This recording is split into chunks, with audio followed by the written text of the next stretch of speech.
This morning, I'd like to do a little reading about skiing. Yesterday, I did a reading about tennis. Again, this is coming from my book, The Role of Self and Adaptation in Learning and Development, Chasing Excellence. Chasing Excellence. So this is a book that's more of an academic book, but it has a lot of cool stories in it. I think one of them was has to do with my history in skiing. So let me go ahead and do this reading. This is from the chapter 7. Near the end. Skiing changed my life. When I was younger, one of my goals was to travel the world.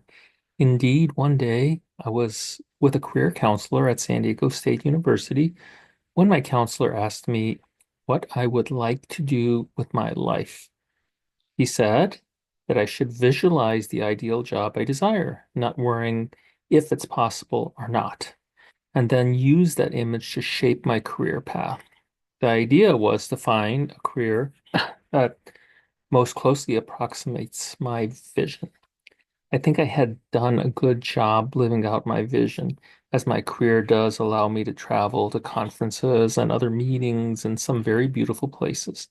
Skiing, however, has allowed me to visit some of the most beautiful destinations possible. I'm hoping to expand my destinations in the coming years before I age out of skiing fun terrain. Age tends to do that to skiers, but I will have some time. I still have some time. When I started writing this chapter, I endeavored to find an ideal image to convey what skiing is like for me. I have so many, but I think the most beautiful for me are those bluebird days out west. I think one of my favorite scenes was looking down into Mineral Basin at Snowbird. Mineral Basin is a bowl in the back of Snowbird, back bowl. One reaches it either by a massive tram or a small or smaller lifts. When we ski Snowbird, we always park at the Creekside Day Lodge. I have a picture of it here in case you're interested. That's Creekside Day Lodge. I am what people call a creature of habit. Once I find a place to park, I tend to stay there and use that lot each time I ski in the area.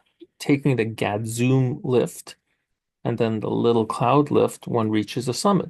It's an interesting place that I do not recommend for anyone but a seasoned skier.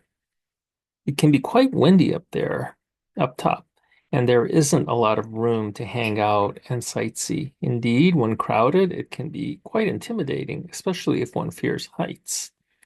To get to the area where I wanted to ski, we took Path to Paradise, a catwalk above very steep area. For those of us with some fear of heights, it gets quite intimidating, especially since the seasoned skiers are flying by on both sides. Interestingly, the right side, heading from the tram outwards, is sloping upward.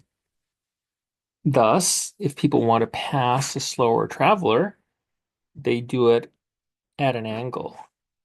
We reached an area that I wanted to ski, a black diamond trail ironically named White Diamond.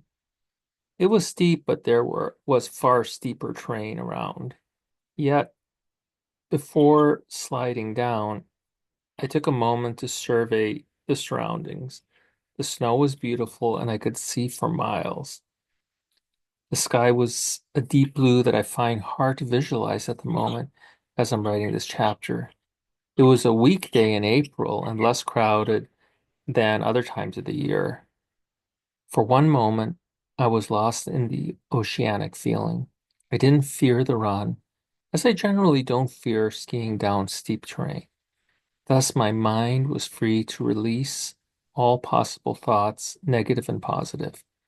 For that brief moment, I felt that it was like what it was like to live the vision I had when speaking to that career counselor at SDSU, or looking through those ski magazines at the drugstore when I was a child.